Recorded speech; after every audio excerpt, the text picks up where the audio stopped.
France और Spain के बीच Pyrenees नाम का पहाड़ी इलाका है जहां बास्क समुदाय के लोग रहते हैं। उसी इलाके से एक पौराणिक कहानी आती है जिसे 2022 की फिल्म इराती में दिखाया गया है। और ये कहानी है एनेको नाम के आदमी की, जो अपने पिता की लाश ढूंढने उस सफर पर जाता है, जिस सफर में उसकी मुलाकात इराती नाम की एक अनजान और रहस्यमयी औरत से होती है। 8वीं सदी में पायरेनीज की घाटी में राजा जिमेनो का बेटा एनेको लूशा नाम की एक जादूगरनी के पास मदद मांगने गया। यूरोप में रहने वाले फ्रैंक समुदाय के लोग उसके गांव में आकर बास्क लोगों को लूट रहे थे और उन्हें अगवा कर रहे थे। एनेको चाहता था कि भगवान उसकी और उसके लोगों की रक्षा करे। एनेको से कहा गया कि रिचुअल के मुताबिक उसे खून के बदले खून बहाना होगा और एनेको अपना खुद का खून त्यागने के लिए तैयार हो गया। लूशा ने उसे उनकी देवी मारी की गुफा में भेजा और गुफा में जाते ही एनेको देवी मारी के आगे जा पहुंचा। घर लौटकर एनेको ने जब घुसपैठियों को देखा तब उसका बेटा एनेको उसी के साथ था और उसने अपने बेटे से कहा कि उसके जाने के बाद उसे ही उसकी घाटी और अपने गांव की रक्षा करनी होगी। अपने पिता जिमेनो और उनकी सेना के साथ मिलकर एनेको ने जंग की तैयारी की और जंग के मैदान में उतर गया।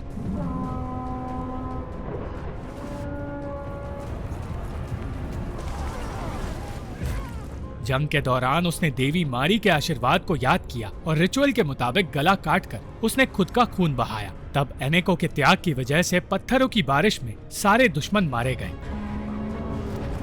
उसका बेटा एनेको अपनी माँ और दूसरे गांव वालों के साथ भागते हुए जंगल के बीच रुक गया और अपनी माँ से अलग होने के बाद वो दुश्मन सेना से बचने की कोशिश करने लगा। एक सिपाही से बचने के लिए वो नदी किनारे छिप गया और तब उसने लामिया नाम के उस जादुई जीव को देखा जिसने उसी सिपाही को अपने वश में कर लिया और अपनी आंखों के सामने उस सिपाही की जान जाते देख एनेको बुरी तरह डर गया। तभी उसके सामने एक अनजान लड़की आई जो ये जानकर हैरान हो गई कि एनेको ने नदी में लामिया को देखा है। वो एनेको को डरपोक कहकर उस पर हंसने लगी। मजाक करते हुए इराती नाम की उस लड़की ने उससे दोस्ती कर ली, पर एनेको अपने पिता की खोज में गांव की ओर चला गया। अपने पिता को दफन होते देखने के बाद एनेको से ये कहा गया कि अब वो अपने परिवार का आखिरी वारिस बचा है और आगे जाकर उसी को उस घाटी का राजा बनना है। जिमेनो ने उसे गांव से दूर पढ़ने के लिए भेजने का फैसला किया ताकि जंग से दूर वो क्रिश्चियनिटी के बारे में सब कुछ सीख ले और साथ ही उसकी माँ की दूसरी शादी एक मुस्लिम राजकुमार से करवाने की तैयारी भी की ताकि क्रिश्चियन और मुस्लिम समुदाय के बीच दोस्ती हो जाए। और इस बात को 15 साल बीतने के बाद एनेको वापस अपने गाँव और अपने पिता की कब्र के पास लौट कर आया। अपने दादा के किले की ओर जाते हुए एनेको ने कुछ लोगों को जंगल के पेड़ काटते हुए देखा। उन कटे हुए पेड़ों से खून निकलते देख एक बच्चा डर गया और जब वो चिड़िया का शिकार करने गया तो उसके सामने इराती आ गई जिसने उसे बुरी तरह डरा दिया। वहाँ मौजूद लोगों ने इराती को बंदी बना लिया, पर एनेको ने अपनी पहचान बताकर इराती को उन लोगों से आजाद करवा लिया। उसने उन मर्दों को पेड़ काटने का काम रोककर वहाँ से भाग जाने के लिए कहा और अपने दादा के किले पर पहुँचा। हर कोई एनेको को देखकर खुश था, पर एनेको निराश था क्योंकि उसे पता चला कि उसके दादा अब बीमार हैं। एनेको की माँ, जो अब एक मुस्लिम रानी बन चुकी है, एनेको को देखकर ज्यादा इमोशनल नहीं हुई। अचानक एनेको को पता चला कि उसके दादा बिस्तर से उठकर चर्च में चले गए हैं। एनेको को अपने सामने देखकर उन्होंने कहा कि जादूगरनी लूशा ने उन्हें धोखा दिया है। उसकी वजह से एनेको के पिता ने अपनी जान दी थी और उनका खजाना उसी गुफा में लूशा के पास है जिस गुफा में देवी मारी रहती है। मरने से पहले जिमेनो ने कहा कि उसकी आखिरी ख्वाहिश है कि उसे उसके बेटे के पास दफनाया जाए। गांव के पादरी के कहने पर उस गुफा को खोला जा रहा था जिसमें एनेको के पिता को दफनाया गया था, पर लूशा का कहना था कि ऐसा करने से अनर्थ हो जाएगा। उसकी बातें सुनी नहीं गई और लाश बाहर निकालते ही एनेको को गुफा में कुछ डरावना नजर आया। इतना ही नहीं, उन सबको पता चला कि दफनाई गई लाश एनेको के पिता की नहीं बल्कि उनके भेड़ की है। लूशा का कहना था कि ये देवी मारी के सम्मान में किया गया था और एनेको के पिता की लाश धरती और देवी मारी को सौंप दी गई थी। इन सारी बातों से ये साबित हुआ कि एनेको के पिता ने देवी मारी के पास जाकर अपना धर्म बदल दिया था, जिसका मतलब ये भी है कि एनेको अब क्रिश्चियन नहीं रहा और उस देश पर सिर्फ वो राज कर सकता है जो एक क्रिश्चियन हो।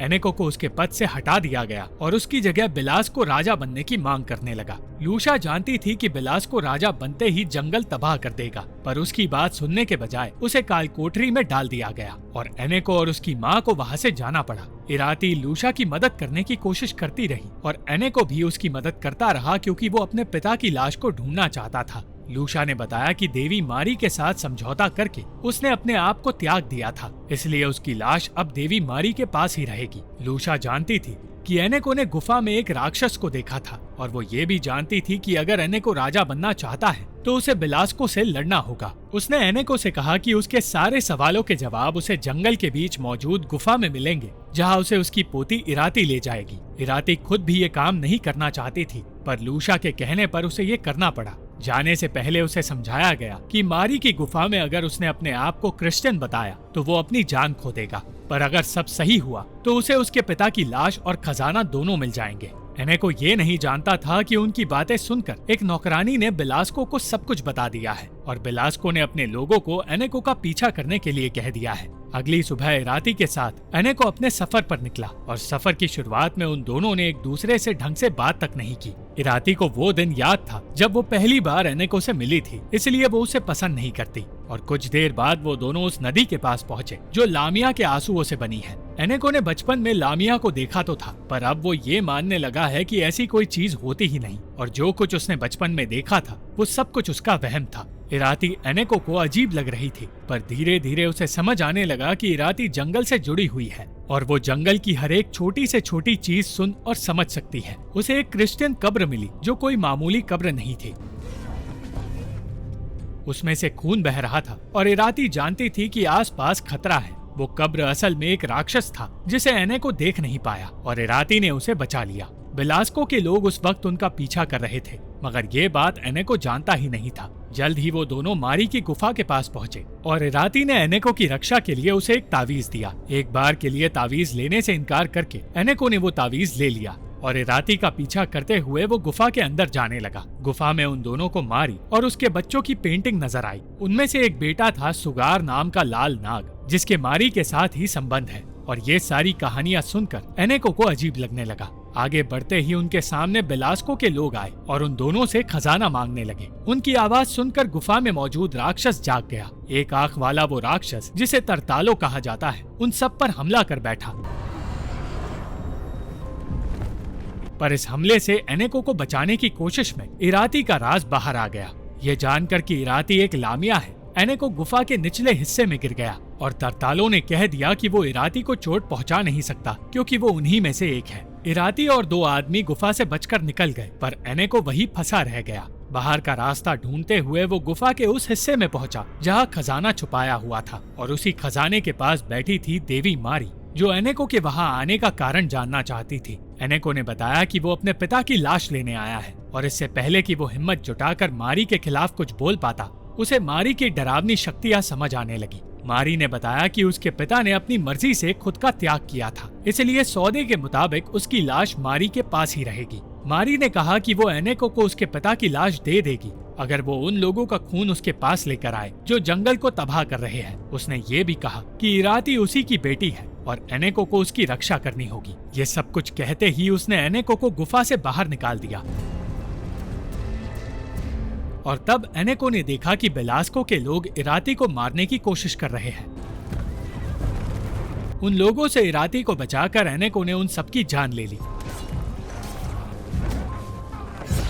और जैसे ही वो हारने लगा, इराती ने उसे बचा लिया। वो बेहोश एनेको को एक गुफा में ले गई और जैसे ही उसे होश आया, एनेको ने उसे गुफा में नजर आई हर एक चीज बता दी। इराती का कहना था कि सिर्फ लूशा उसका परिवार है और वो मारी को अपनी माँ नहीं मानती। बातें करते हुए वो दोनों एक दूसरे के करीब आ गए और उन्हें एक दूसरे से प्यार हो गया। सुबह होते ही एनेको बिलास्को और उसके लोगों को मारने का प्लान बनाने लगा और अपने पिता की तलवार लेकर वो फिर से अपने किले की ओर लौटा। अपनी माँ को वो तलवार दिखाकर उसने कहा कि जल्द ही वो अपने पिता की लाश भी ले आएगा। उसने बिलास्को को झांसे में फंसाना शुरू किया और कहा कि उसने इतना सारा खजाना देखा है कि उनकी 10 पीढ़ियां ऐश कर सकती हैं। खजाने का लालच देकर वो बिलास्को और उसके लोगों को मारी के लिए बलि चढ़ाने वाला था और ऐसा करने के लिए उसने ये कहा कि वो सिर्फ अपने आप को एक अच्छा क्रिश्चियन साबित करना चाहता है। मगर उसे ये पता चला कि बिलास्को के लोगों ने लूशा को बंदी बना लिया है और उसने एनेको की माँ और इराती को भी काल कोठरी में डालने के आदेश दे दिए। लूशा को उसी वक्त सबके सामने मार दिया गया और गांव वालों के सामने इराती की सच्चाई बाहर आ गई। इराती ने तब पहली बार अपनी शक्ति दिखाई और उसका खून बहते ही वहां तूफान आ गया। ये कोई आम बारिश नहीं थी, क्योंकि इस बारिश से पापियों को चोट पहुंच रही थी। एक भेड़ अचानक इराती के सामने आ गया और इराती को अपनी पीठ पर बिठाकर उसे वहाँ से दूर मारी के पास ले गया। मारी अपनी बेटी को अपने साथ ऐसी दुनिया में ले जाना चाहती थी जहाँ इंसान नहीं रहते, क्योंकि उसका मानना था कि इंसान उसे भूलने लगे हैं। पर इराती ने कह दिया कि वो बिलास्को और उसके साथियों को उसके पास लेकर आएगी और उनकी बलि चढ़ाएगी, जिसका मतलब ये है कि वो इंसानों के बीच ही रहेगी। बिलास्को एनेको को टॉर्चर करके उससे गुफा का रास्ता पूछने लगा, मगर सही वक्त पर इराती उसके सामने आई और उन सबको गुफा की ओर ले जाने लगी। बिलास्को और उसके साथी खजाने के पास पहुंच गए और उन्हें लगा कि उनकी जीत हुई है, पर गुफा के सारे राक्षस जागने लगे और मारी अपने बेटे सुगार के साथ उनके सामने आ गई। मारी ने कहा कि वो एनेको की मांग पूरी नहीं करेगी, क्योंकि बलि चढ़ाने वाली इराती है। मारी ने वहाँ मौजूद हर इंसान को जलाकर मार दिया और इराती से किया वादा पूरा करके आग का रूप लेकर इंसानी दुनिया से हमेशा के लिए चली गई। इराती की वजह से सिर्फ एनेको जिंदा बच पाया और गांव के हर इंसान ने मारी को दुनिया से जाते हुए देख लिया। उन सब ने अपनी आंखों के सामने मदर मैरी को देखा और किसी चमत्कार की तरह भेड़ की लाश की जगह अब एनेको के पिता की लाश आ गई। इराती ने एनेको से कहा कि उसे इराती का नाम हमेशा के लिए भूलना होगा और अंत में अपनी माँ और एनेको को अलविदा कहकर वो नदी के पास चली गई, जहाँ उसने अपना सच अपनाकर एक लामिया की जिंदगी जीने का फैसला किया। वो उसी नदी में समा गई और एनेको ने उसे ढूंढने की कोशिश की, पर वो नाकामयाब रहा और इराती के बिना ही उसे लौटकर अपने किले में आना पड़ा। एनेको को राजा घोषित किया गया और उसने इलाके के जंगल को इराती का नाम दिया। वो एक महान राजा बना जो सालों बाद बूढ़ा होने के बाद अपने वारिस के साथ इराती की नदी के पास गया। अपना साम्राज्य अपने बेटे को सौंपकर वो अपनी जान देने के लिए नदी में चला गया और जैसे ही वो अपनी मौत की ओर बढ़ा, वो इराती के पास पहुंच गया, जिसे देखते ही वो रोने लगा। Thank you for watching this video. अगर आपको ये वीडियो पसंद आई तो इस वीडियो को लाइक, शेयर और इस वीडियो पर कमेंट जरूर करें और इस चैनल को सब्सक्राइब करना मत भूलना।